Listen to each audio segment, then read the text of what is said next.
আসসালামু আলাইকুম ভিউয়ার্স, রেহেনার রান্নাঘরে আপনাদেরকে স্বাগতম। আশা করি দেশ ও প্রবাসে যায় যেখানে আছেন আল্লাহর রহমতে ভালো আছেন, সুস্থ আছেন। আজকে আমি আবার একটা দারুণ মজার রেসিপি নিয়ে চলে এসেছি।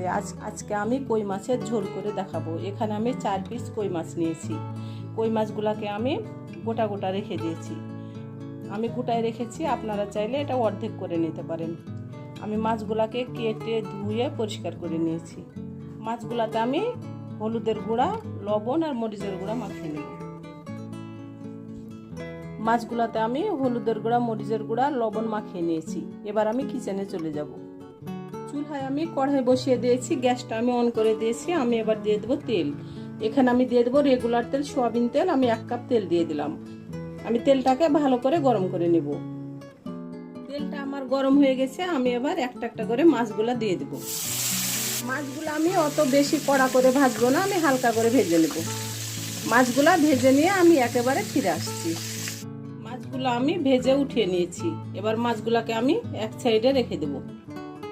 মাছ ভেজে যে তেলটা রয়ে গেছে সেই তেলে দিয়ে দেব আমি পেঁয়াজ কুচি। এখানে আমি 1 কাপ পেঁয়াজ কুচি দিয়ে দিলাম। আমি এখানে পেঁয়াজ কুচিটা ব্যবহার করলাম, আপনারা চাইলে পেঁয়াজ বাটাটাও ব্যবহার করতে পারেন। যেহেতু আমি কই মাছের ঝোল করব, পেঁয়াজ বাটাটা দিলেও খুব ভালো হবে, খারাপ হবে না। আমি এখানে 1 কাপ পেঁয়াজ কুচি ব্যবহার করলাম। আপনারা চাইলে পেঁয়াজটা বাড়িয়ে কমিয়ে নিতে পারবেন। আমি পেঁয়াজটাকে ব্রাউন কালার করে ভেজে নিয়ে একেবারে ফিরে আসছি। পেঁয়াজটা আমার ব্রাউন কালার হয়ে গেছে। এবার আমি দিয়ে দেব স্বাদ অনুযায়ী লবণ। আমি দিয়ে দেব আদা বাটা 1 চামচ, রসুন বাটা 1 চামচ। আদা রসুনটাকে আমি 20 থেকে 25 সেকেন্ড ভেজে নেব। আদা রসুনের একটা কাঁচা গন্ধ আছে, তাহলে সেটা চলে যাবে। আদা রসুনটা আমি 20 থেকে 25 সেকেন্ড ভেজে নিয়েছি। এবার আমি দিয়ে দেবো গুঁড়া মশলা। এখানে আছে ধনিয়ার গুঁড়া 1 চামচ, হলুদের গুঁড়া 1/2 চামচ, মরিচের গুঁড়া 1 চামচ, জিরার গুঁড়া 1 চামচ। আমি গুঁড়া মশলাগুলো দিয়ে দিলাম।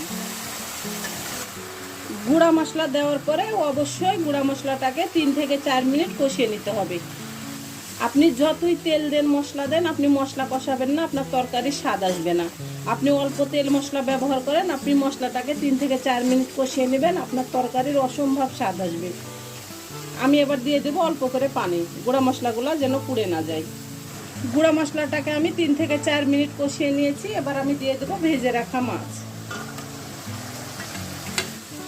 মাছটাকে আমি 3-4 মিনিট কষিয়ে নিয়েছি। এবার আমি দিয়ে দেবো ঝোলের জন্য পানি। আমি যেহেতু কই মাছ দিয়ে ঝোল করব, আমি একটু বেশি করে পানি ব্যবহার করব। আমি ঝোলের পানি দিয়ে দিয়েছি। আমি এবার ঢাকনা দিয়ে ঢেকে দেব। আমি এর মধ্যে 2-1 বার নেড়ে চেড়ে দেব। কিছুক্ষণ পরে আমি ঢাকনাটা উঠিয়ে নিলাম। আমি দিয়ে দেব 3টা কাঁচামরিচ। এটাতে ঝাল হবে না, এটা একটা ফ্লেভার সুন্দর করবে। আমার মাছটা প্রায় হয়ে এসেছে। আমি যেহেতু ঝোল করব, আমি আর কিছুক্ষণ রান্না করব।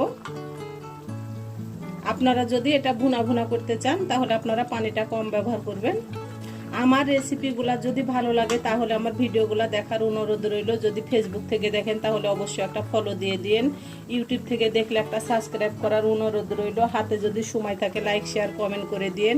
আপনাদের একটা শেয়ারে আমি অনেক দূর এগিয়ে যেতে পারবো। আপনারা আমার ফেসবুক পেজটাতে ফলো করছেন না, কিসের জন্য? ফলো করলে আবার ফলোটা কেটে নিচ্ছেন। ফেসবুক পেজটাতে অবশ্যই একটা করে ফলো করে দিন। আমি এবার ঢাকনা দিয়ে ঢেকে একেবারে রান্না করে ফিরে আসছি। আমি এবার ঢাকনাটা উঠিয়ে নেব।